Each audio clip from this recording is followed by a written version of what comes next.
is the PUL.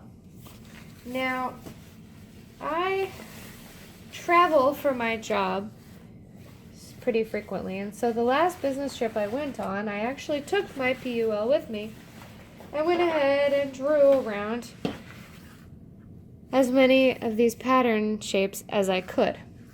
And I'm using this to show you your options here. You have the ability to fold this in half and lay your pattern on it. Let me show you.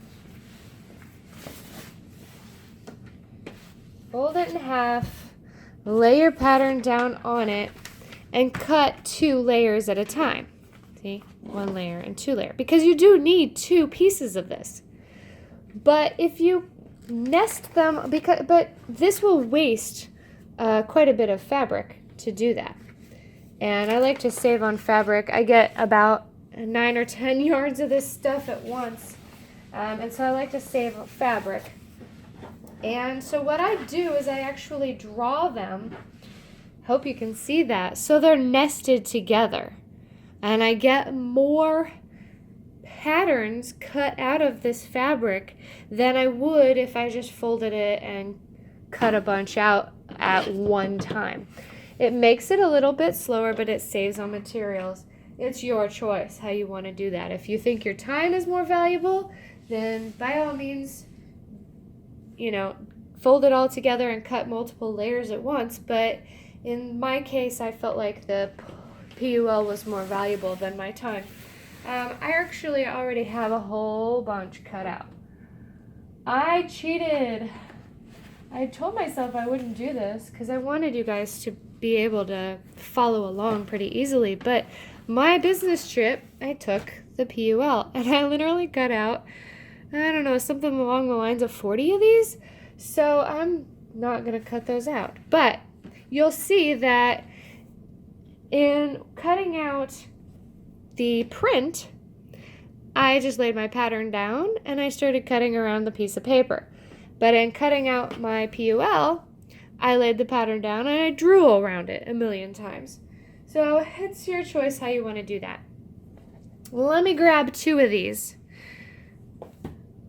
because I need 2 for this pattern. Set that aside. All right. So we have our diaper shape cut out 3 times.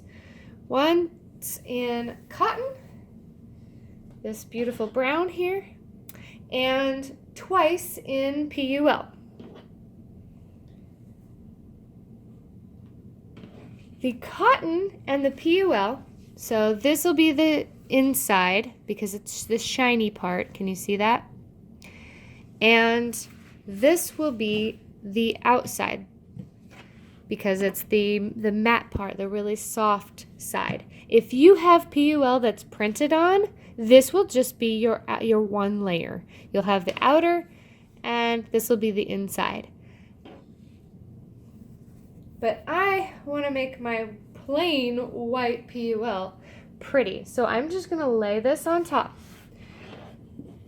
Now you'll notice when you do that, you'll notice you see the pretty layer, and when you flip both layers up, you see the shiny side. If you can see the shiny side on one side and the pretty side on the other, then they are put together the correct way. Pretty, flip them both up together, and you see the shiny. Those are how they go together. Now, this piece here is the inside, the flaps on the inside. There's actually this piece right here. But you'll notice in my pattern here, in my finished diaper here, that piece has a big gaping hole cut out of it, and this piece does not. So we need to cut this big gaping hole. Now, let me explain to you how I created that big gaping hole. At the top, let me grab an insert.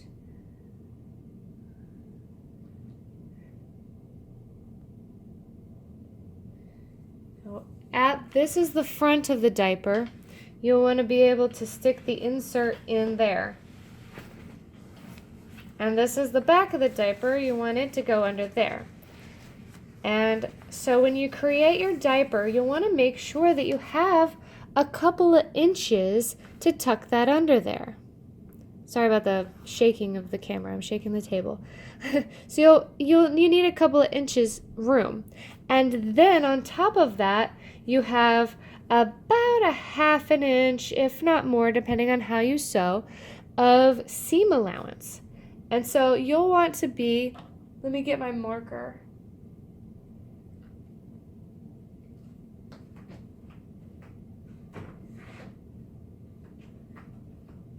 You'll want to be about, let me see. This one here has 2 3/4 inches, and so probably another ½ inch seam allowance makes it 3 1/4. You'll want to come down here about 3 1/4 or so and mark that, right? And I think on the back flap it's probably the same. Yeah, it looks good. 3 1/2 maybe for the back flap.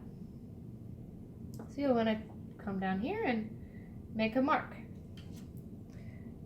Now I come up with this purely based on trial and error. For these sides, let me show you the sides.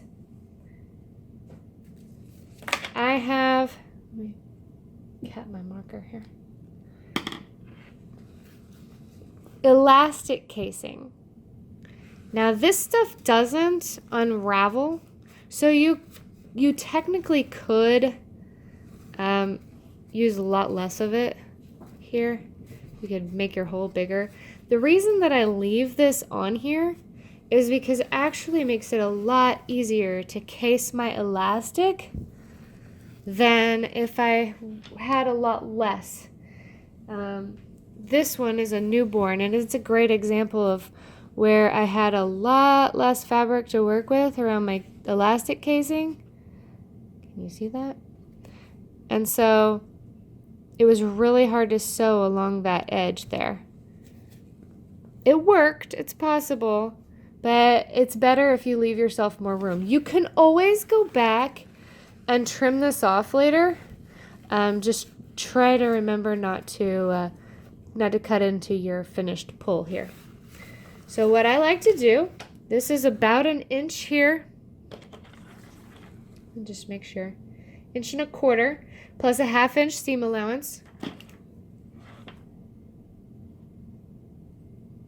1 3/4 here.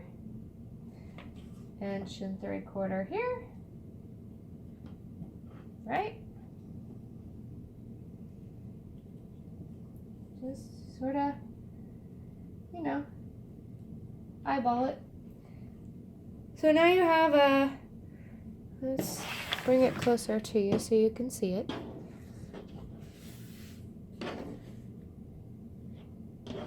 There we go. Sorry about that. Autofocus was turned off. So let's bring this centered for you. Hopefully you can see that better now. I want to make sure that you can see it. 1 1/2 inch. I'm actually going to widen that just a little bit. It's about 1 1/2 inch. So what you can do is you can just, you know, follow the sides with your marker.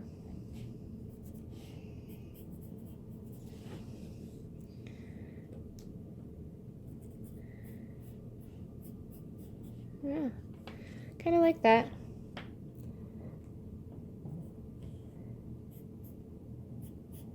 It seems like a very imprecise method, but it looks good in the end. So this is the front of the diaper up here, and I like to kind of make that come to not necessarily a point, but a little bit pointier than the back. So there's that. You missed me cutting it out. My camera stopped recording. But you get the idea. I connected the lines up here, and then I cut this out. So if you need to just pause the video here and catch up, then I'm going to go grab a coffee and I'm going to wait for you. All right, so now we have our 3 pieces. Let's back up a little bit so we can see there are 3 pieces. We have the pull with the hole, holy pull. And then we have these 2. They're not sewn together yet. They're permanently attached, meaning they'll never have a reason to be apart again. There is the cotton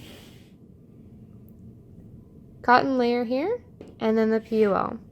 And you'll notice that this, when it's face up and you flip them both together, you see the shiny side. This is the side that's wipeable, the plasticky feeling side. So what we're going to do is we're going to flip this piece over. Set this aside. Flip this piece over and mark for your snaps. I'm going to line this up real good to get it perfectly lined up. I am pretty picky about that part. All right. So my pattern actually has snap markings. So I laid this on here. I have poked holes with an ink pen. See my holes? I literally just poked a hole everywhere there was a snap. That allows me to lay this on here. Line it up. And with a regular ink pen, I don't use the fancy marker on this because it'll just wipe off. I use a standard ink pen. Just, mark everywhere there's a snap. That's not hard. I think I've used this same piece of paper with these holes in it like 15 times. So my holes are starting to get a little bit relaxed, but that's okay.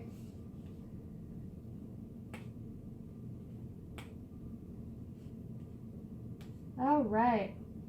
Now we've marked all of the snap holes. Voila! Let's slide it down here so you can see. All right, so this part, this is where we're going to stop.